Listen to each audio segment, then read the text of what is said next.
Tudo começou com um telefonema inesperado.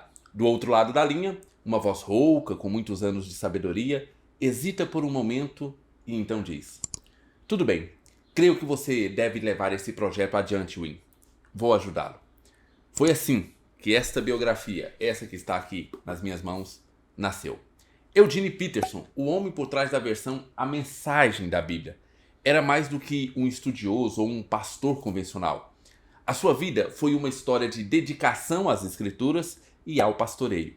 Mas como contar essa história sem reduzir um gigante da fé a um simples compêndio de dados e eventos? Foi exatamente essa a preocupação do Win Collier, autor desta biografia. Ele não queria apenas descrever Peterson, ele queria apresentar Eugene Peterson como um amigo ao leitor, convidando-nos a caminhar lado a lado com ele na sua jornada de fé, dúvidas e descobertas. Se você ama teologia e literatura cristã e deseja conhecer a história de um grande pastor e pensador do nosso tempo, então fique comigo. Nos próximos minutos eu vou trazer 7 momentos da vida de Eugene Peterson apenas para mostrar um pouco daquilo que você vai encontrar nessa excelente biografia. Mas antes de começarmos a falar sobre a vida deste homem, eu preciso fazer 2 avisos muito rápidos. Em primeiro lugar, este livro faz parte dos 12 livros que eu escolhi para ler em 2025. Serão 12 biografias. E se você ainda não assistiu esse vídeo, onde eu mostro os livros escolhidos para 2025, eu vou deixar o link do vídeo lá embaixo e você pode ver na descrição ou no primeiro comentário.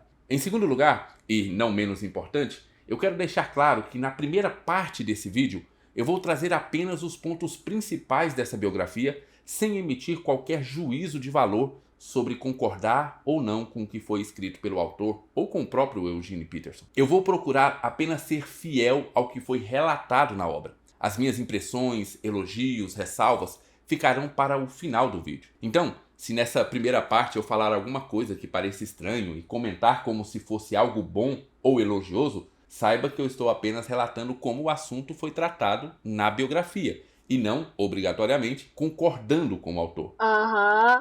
Sim. Feitos os devidos avisos e destacando que eu ganhei este livro aqui do meu amigo Jorge, lá do canal Geolê, no amigo secreto de final de 2024, então vamos mergulhar na vida e na obra de Eugene Peterson. Você já parou para pensar no quanto o lugar onde nós crescemos molda quem nós somos? Para Eugene Peterson, o vale de Flathead, em Montana, não era apenas um cenário bonito, era uma catedral, uma teologia viva. Ali entre montanhas imensas e rios caudalosos, ele aprendeu a ver Deus antes mesmo de aprender sobre Deus nas Escrituras. Se você deseja compreender Eugene Peterson, você precisa saber um bocado sobre o vale de Flathead, em Montana. A beleza avassaladora, a imensa solidão e as próprias características físicas do vale formaram em Eugene uma percepção visceral do lugar. Crescer em Montana o fez entender que a criação não era apenas um pano de fundo para a vida, ela era um sermão pregado pela própria mão de Deus. E não foi só isso. Ele viveu essa teologia na pele, dentro de casa. Seu pai, um açougueiro de poucas palavras, ensinou a ele a beleza do trabalho simples. A sua mãe, uma pregadora pentecostal, ensinou-lhe que a palavra de Deus era viva, pulsante, algo que pudesse sentir nos ossos. E foi ali, entre o açougue e o púlpito, entre o cheiro de carne crua e o som de voz maravilhosa da sua mãe, que Eugene começou a ser formado para o seu chamado. Montana não era só um lugar, era um laboratório espiritual. Um deserto onde Deus falava sem precisar de palavras. A geografia do Vale Flathead se tornou tão importante para me nortear quanto a Bíblia e a teologia. Essa era a geografia de minha imaginação. Talvez seja por isso que, anos depois, quando escreveu sobre espiritualidade, Eugene Peterson sempre voltou a essa ideia. Antes de sermos teólogos, somos criaturas. Antes de falarmos sobre Deus, precisamos aprender a ouvi-lo. E não há lugar melhor para ouvir a voz de Deus do que no meio da sua criação. E foi exatamente nesse lugar que eu descrevi onde nasceu um dos pastores e escritores mais influentes do nosso tempo. Mas essa jornada, meus amigos, essa jornada estava apenas começando. Você já teve um momento na sua vida em que viu que tudo o que você planejou não era exatamente o que Deus planejou para você? Eugene Peterson teve exatamente esse momento. E foi um daqueles momentos onde Deus pega o caboclo pelo colarinho e diz: olha, eu tenho algo muito grande para você, algo precioso, mas não é nada daquilo que você está planejando. A sala de aula era fácil demais. O espaço era pequeno e organizado demais para fazer jus à amplitude do tema. A extravagância de beleza, a exuberância de linguagem, coisas demais ficavam de fora da sala de aula. Eu senti falta da textura, das condições meteorológicas, do cheiro de comida sendo preparada, dos empurrões de ombros e cotovelos em uma calçada apinhada de gente. Sim, para Eugene Peterson, a sala era pequena demais. Eugene amava os estudos. Era brilhante, tinha uma carreira acadêmica promissora à sua frente, inclusive com um convite aberto para Yale, uma chance de se tornar um grande teólogo. Mas no fundo, ele sabia que algo estava errado. Ele se sentiu desconectado da vida real das pessoas reais. Sabia que a teologia não podia ser apenas algo a ser debatido em seminários. A teologia precisava ser vivida. Foi então que veio a revelação. Durante um simples lanche com Jen, a sua esposa, Eugene Peterson disse algo que nem ele mesmo esperava. Sabe de uma coisa? Acho que eu sempre fui pastor. Só não sabia o que era um pastor. Foi ali, naquele exato momento, que caiu a ficha. O chamado de Deus estava nele desde sempre. Desde sua infância no açougue, observando a paciência do pai, desde os cultos pentecostais de sua mãe, onde a palavra era viva, desde suas caminhadas solitárias pelas montanhas de Montana. Deus já o estava preparando e quando Eugene finalmente aceitou essa vocação, tudo mudou. Ele abriu mão da vida acadêmica para plantar uma igreja. Uma igreja que não seria construída com base em estratégias de crescimento ou métodos empresariais, mas na verdadeira espiritualidade, na palavra, no desejo, na vida compartilhada. Mas essa decisão não veio sem desafios. E quando Eugene viu o que estava acontecendo com a igreja moderna, ele não ficou calado. Muitos de nós crescemos na igreja. Aprendemos os versículos, cantamos os hinos, participamos dos cultos, mas em algum momento paramos e nos perguntamos: será que tudo isso aqui é tudo que eu posso experimentar de Deus? Eugene Peterson também viveu essa tensão de um jeito bastante profundo. Ele amava a igreja, mas ele não conseguia ignorar o que via de errado dentro dela. A tinta e meus documentos de ordenação ainda nem haviam secado quando os supostos peritos em questões eclesiásticas me disseram que minha principal responsabilidade era administrar a igreja da mesma forma que meus irmãos e minhas irmãs em Cristo administram postos de gasolina, supermercados, corporações, bancos, hospitais e serviços financeiros. Esse foi o primeiro conselho que ele recebeu. Desde o início, ele percebeu que a igreja estava sendo engolida por um modelo empresarial. Os pastores eram treinados para serem gestores, não guias espirituais. O que importava não era a profundidade espiritual, mas o número de membros, os relatórios financeiros, a eficiência da gestão.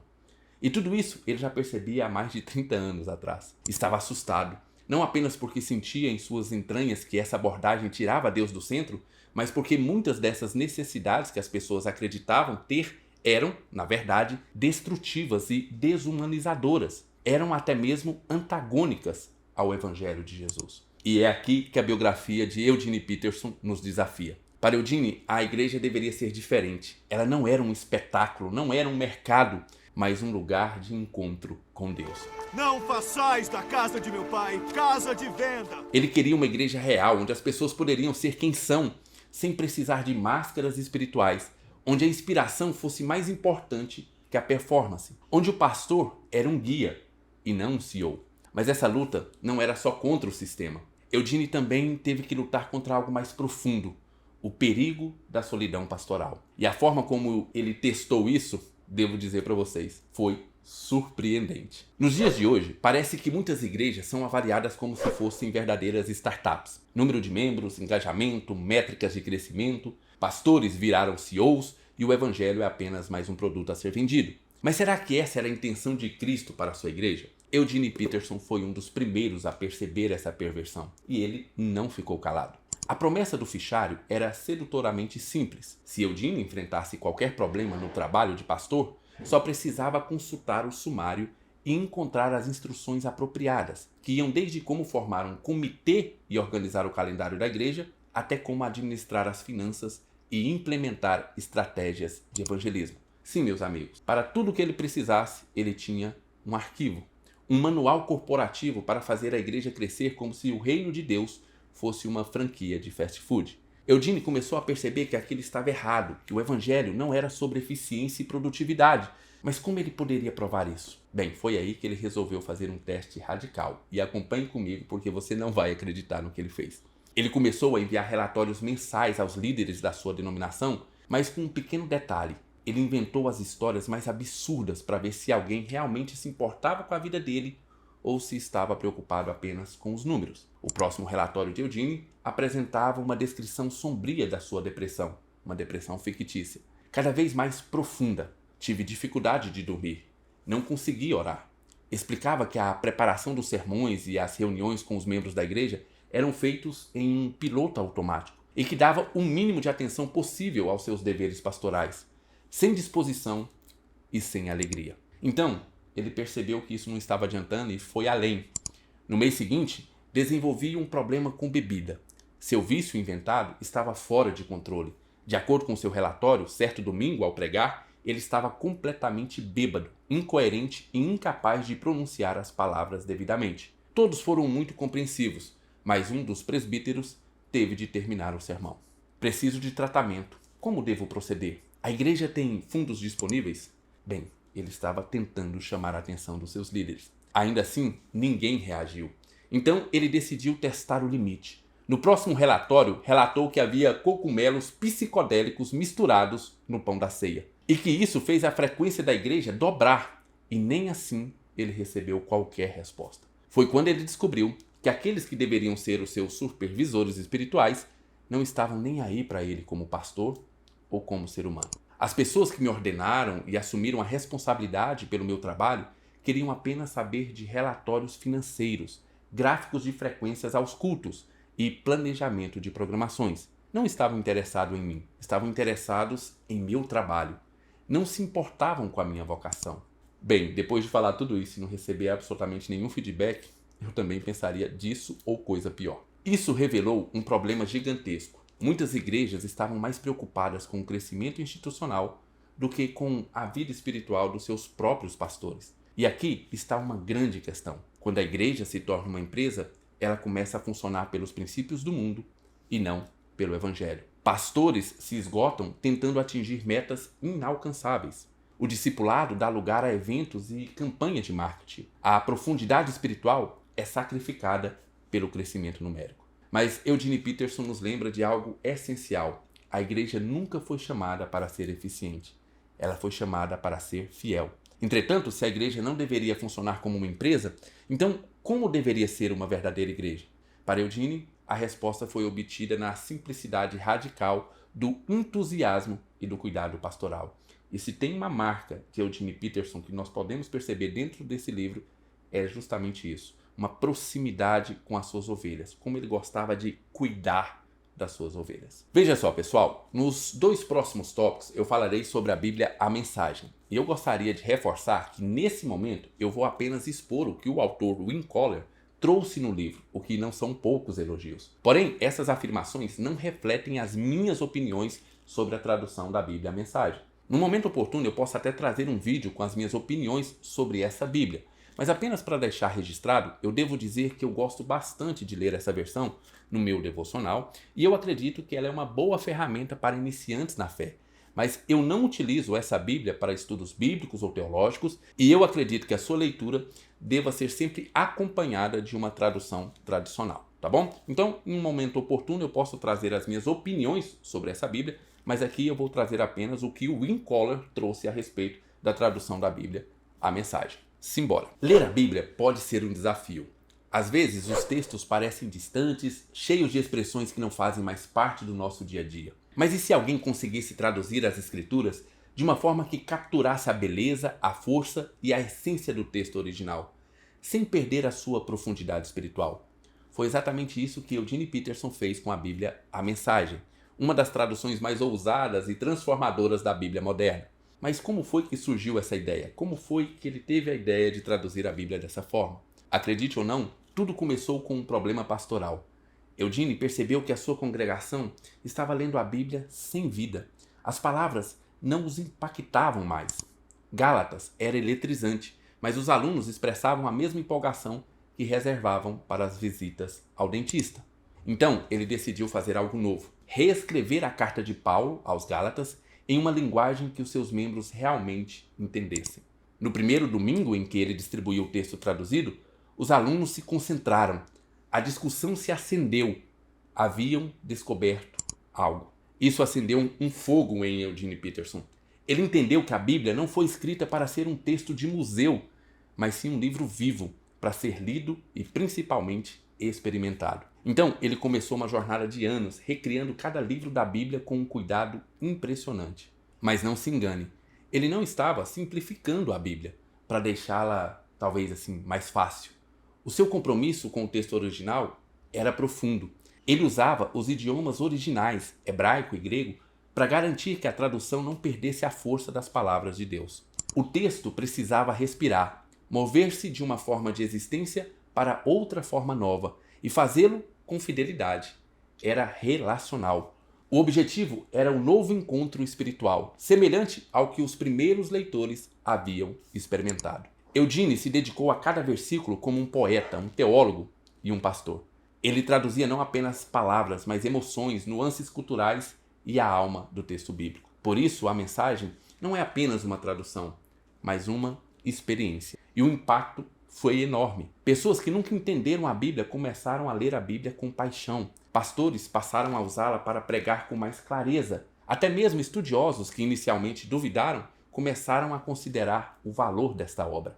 A mensagem não substituiu a Bíblia tradicional, mas abre portas para que mais pessoas encontrem Deus através das Escrituras. Esse foi o objetivo e, de certa forma, parece que Eugene Peterson conseguiu atingir. Muitas pessoas começam a ler a Bíblia por essa tradução aqui.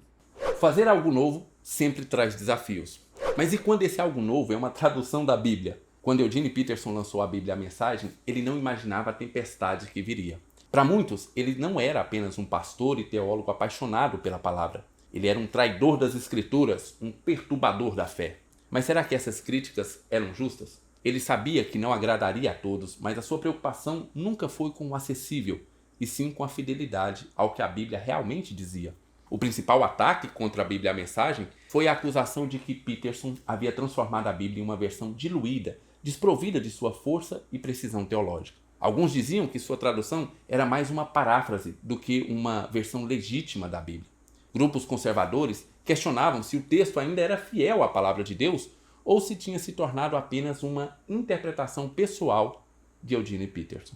Eugene sentiu o peso dessas críticas. Ele não era um homem polêmico, mas também ele não fugia da verdade. Ele nunca afirmou que a Bíblia, a mensagem, substituiria as versões tradicionais da Bíblia. Seu objetivo era um só: fazer as pessoas ouvirem a voz de Deus de uma forma que alcançasse no mundo moderno. Ele nunca quis que as pessoas largassem suas Bíblias tradicionais. Queria apenas que voltassem a ler a Bíblia e que as palavras da Bíblia voltassem a queimar em seus corações. Apesar das críticas, a Bíblia, a mensagem, encontrou seu lugar na vida de milhões de cristãos ao redor do mundo. Pastores passaram a usá-la como complemento para ensinar com mais clareza. Jovens que nunca leram a Bíblia passaram a devorá-la. Até mesmo os líderes que no início rejeitaram a obra consideraram que ela tinha algo especial. O próprio Peterson viu isso acontecer. Cartas transbordavam da caixa postal dos Petersons. A maioria dos leitores, de todos os tipos, de todas as denominações e até mesmo muitos presidiários, escrevia para expressar profunda gratidão. Leitores enviaram para Eugene pinturas de músicas inspiradas pela Bíblia, a mensagem, cartas escritas em caligrafia ou acompanhadas de desenhos elaborados. O que faz uma vida valer a pena? O que torna um ministério inesquecível? Eugene Peterson nunca buscou fama, nunca procurou os holofotes. Ele não queria ser um grande pastor, ele só queria ser um pastor fiel. Mas o que acontece quando alguém se compromete completamente com a fidelidade a Deus? Ao longo de décadas, Eugene pastoreou, ensinou, traduziu e viveu a palavra. O seu ministério foi moldado pelo silêncio da oração, pela profundidade da escritura e pela proximidade com as pessoas. Ele não foi um pregador de mega igrejas, não escreveu livros para chocar ou para ganhar influência. Mas a sua vida foi um testemunho que tocou corações incontáveis ao redor de todo mundo. Hoje, a sua tradução das Escrituras, a Bíblia, a mensagem, continua sendo lida e estudada por milhões. Seus livros sobre espiritualidade pastoral formam pastores e líderes em diversas denominações, mas o seu verdadeiro impacto não pode ser medido em números ou vendas. está nas vidas transformadas, nos ministérios moldados, no amor por Deus que ele ajudou a reacender. Penso com frequência em meu legado. Hesito em dar importância demais a essa ideia, mas para ser inteiramente honesto, sinto que realizei algo importante, algo quase singular em minha geração. Embora o testemunho cristão tenha sido diluído e fragmentado, embora o caráter americano tenha sido despersonalizado e esteja caindo em violência horrenda e perversa, embora a igreja tenha perdido Cristo como seu centro, as escrituras como seu fundamento e a estrutura trinitária, tenho, de modo paciente, persistente e quase inconsciente, trabalhado no meio das ruínas, reconstruindo os muros de Jerusalém. Nos últimos anos de sua vida, se podemos traduzir o que mais importava, a sua meta, a sua busca final, era essa. Eugene ansiava por terminar bem, viver de modo fiel, ser consumido no final pelo amor ardente de Deus. E foi exatamente assim que ele partiu. Em 2018, Eugene Peterson descansou no Senhor, mas a sua voz ainda ecoa nas páginas da Bíblia, A Mensagem e em todos os seus livros. Nos livros que nos ensinam sobre uma espiritualidade viva, na visão de um pastor que nunca trocou o discipulado pelo entretenimento e, acima de tudo, em sua vida dedicada a tornar Deus conhecido. O primeiro ponto que eu gostaria de trazer aqui sobre discordâncias que eu tenho com algumas atitudes de Eugene Peterson encontra-se no relato das eleições presidenciais dos Estados Unidos de 2016. Eugene Peterson fez uma declaração contundente sobre Donald Trump, chamando ele de o inimigo, criticando a sua falta de integridade, a sua moral duvidosa e a sua postura arrogante. Até aí tudo bem. Para Peterson, Trump não representava os valores cristãos e sua ascensão ao poder era algo preocupante. Eugene sempre teve um olhar crítico sobre a relação entre fé e política.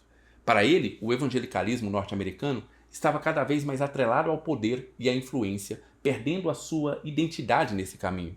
Também concordo, Sr. Eugene. E em Trump, ele via um reflexo desse problema. Mas aqui está um ponto que precisa ser analisado com mais atenção. Essa crítica pode até ter sido justa, mas foi parcial. Se Donald Trump era um inimigo do evangelho por seu comportamento e postura, então o mesmo não poderia ser dito da candidata da oposição? Será que ela representava melhor os valores cristãos? O silêncio de Peterson sobre esse ponto levanta uma questão bastante importante. Ele estava realmente fazendo uma análise bíblica e imparcial da situação? Ou sua crítica foi direcionada apenas a um dos lados? É inegável que a relação entre política e cristianismo é complicada.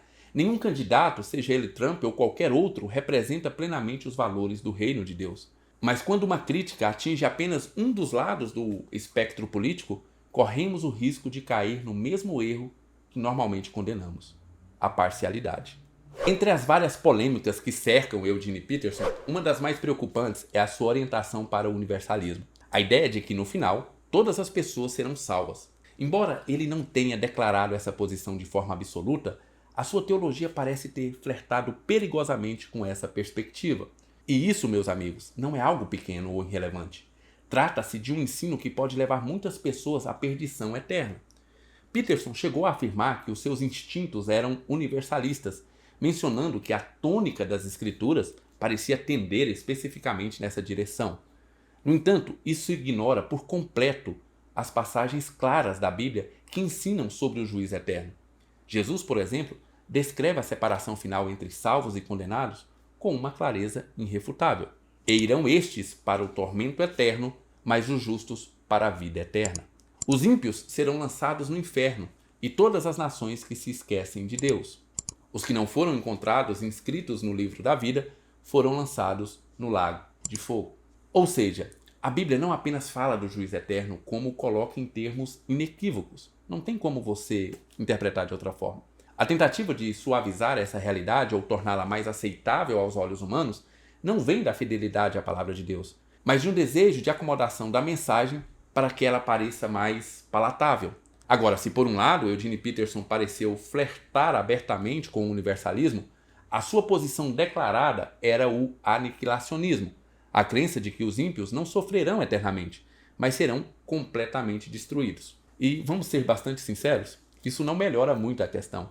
Em vez de negar o juízo eterno por completo, ele apenas o redefine para algo menos severo, o que ainda é um afastamento da doutrina bíblica, pelo menos na minha visão.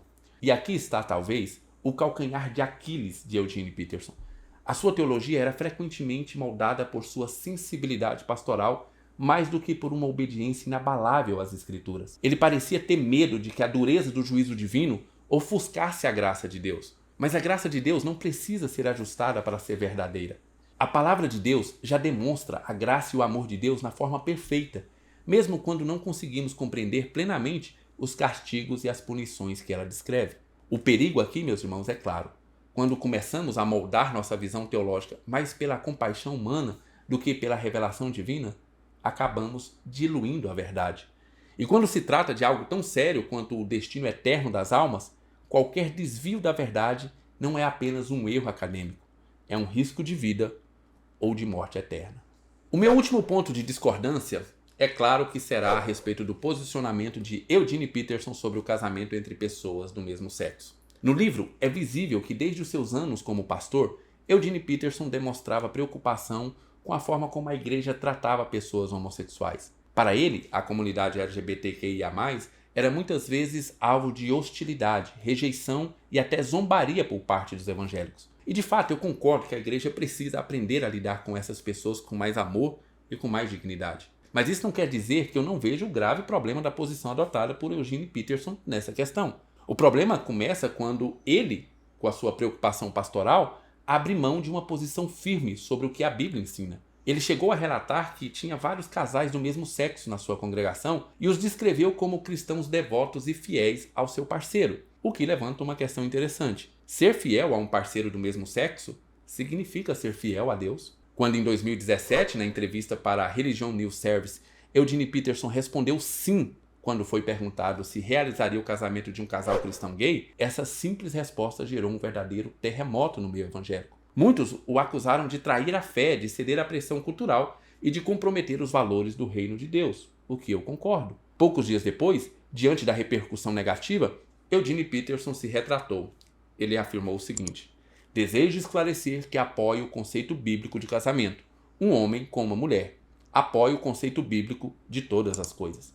E ainda complementou ao falar sobre a realização ou não de casamento de pessoas do mesmo sexo. Não é algo que eu faria por respeito à igreja local e à igreja de modo mais amplo, bem como ao conceito cristão e ensino bíblico acerca do casamento.